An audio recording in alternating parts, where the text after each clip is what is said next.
He was there, and then he wasn't. No big fight, no warning signs, nothing, just over. And now your brain just won't stop trying to figure out what the hell just happened. If you're in a long-term relationship with somebody, you're married to somebody, and from nowhere then ends, see ya, I'm gone. Somebody leaves suddenly like that, it completely messes with our reality. We're not prepared for it. Our system, our physiological system goes into survival mode. We kind of go, oh my gosh, and lots of things in our body shut down so that we can cope with the pain. We're not overreacting, we're reacting to stuff that makes no sense to us whatsoever. Maybe you were with them for 5, 10, 15, 20, 30 years. Maybe you thought you knew everything you needed to know about them. Maybe you believed that you would be together forever and that you were meant to be together forever.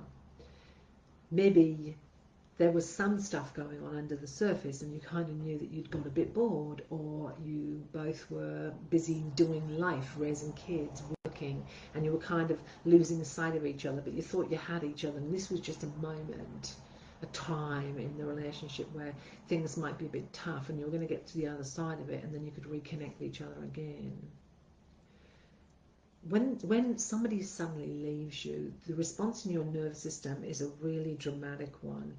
We go into shock sometimes, so we can't focus on things.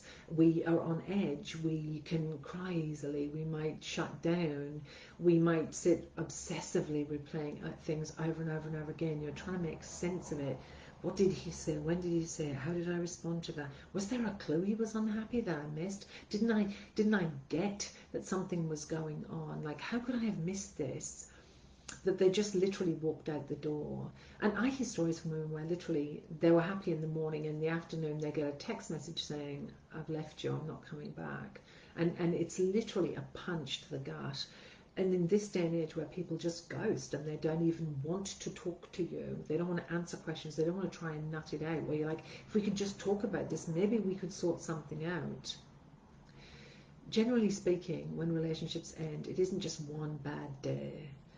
People leave for all sorts of reasons, and they can be playing quite quietly in the background. We don't see it oftentimes. Maybe we're too busy.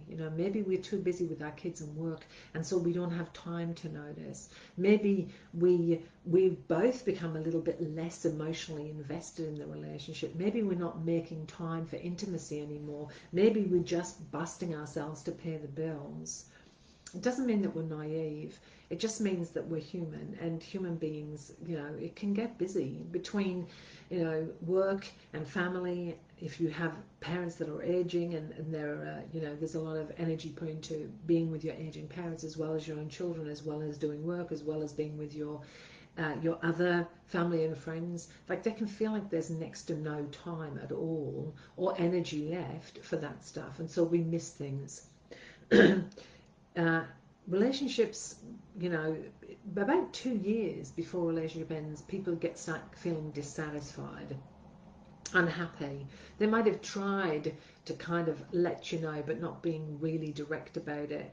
And then usually by the 2-year mark, they just walk out the door. And if you weren't aware of what was going on, they may have been dissatisfied for a really long period of time.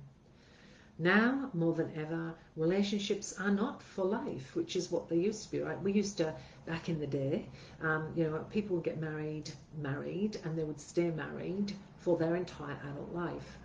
Now we have choices, maybe we live together, maybe we live in different houses and we are in a relationship, maybe we're in same-sex relationships. Relationships look different today than they used to. And so, with that in mind, we have more choice now than we've ever had. So now if I feel dissatisfied or unhappy, or I want something more exciting, then I can get on a phone and on an app, and I can get on a dating site in 2 seconds flat, and the choices are endless for me. And so we now have a situation where people, if they don't want to stay, there's lots of other choices available to them, which wasn't the case in my parents' history, where there was no internet. You literally dated people in your local community, and if you separated, it was within your local community.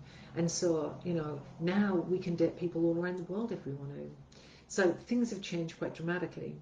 Now it is expected that people will have 3 long-term relationships instead of 1. And a long-term relationship is anything from about 5 to 10 years plus is a long-term relationship. So, you know, when we look at that, it's not unusual then that people are leaving us because they're going to have, now research tells us, up to 3 long-term relationships. Also, what we know now is that people over the age of 50 are divorcing at much higher rates than other people. You know, when the kids are grown up and all of the work is done and we've done all the things we promised we'd do, then we're like, okay, maybe I don't want to be here anymore. Maybe I want to have all the things that I didn't have while I was raising a family. So there's lots of reasons now why relationships are ending. The level of divorce is still the same, but we don't have really good statistics on people who aren't married, who live together, who cohabit. So those stats we don't really know. It's important when a relationship ends to try and just notice that this person left, they left, you know, and try and just bring ourselves back to, you know, I don't want to make up stories in my mind about whether they loved me or didn't love me, or whether we did the right thing or didn't do the right thing. What I want to do is be kind to myself, take care of myself, look after myself, start to heal from what is happening. It is really hard in those very, very early days when the grief is just engulfing and overwhelming, and there's no space in your mind or your heart for anything other than the grief that you are struggling through. The first 3 to 6 months are excruciatingly hard.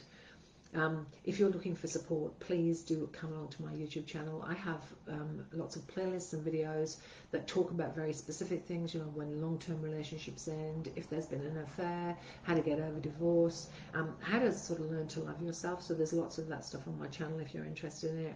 I also host a weekly live Q&A session on YouTube. You're more than welcome. If you hit the subscribe and notification buttons, then you'll be notified of when I'm coming to do a live, and you can ask me questions live on that call. And I also offer a free workshop a couple of times a year called From Heartbreak to Healing, where I work with women who are recently out of relationships, who are trying to make sense of things and get a solid footing as they begin to move forward.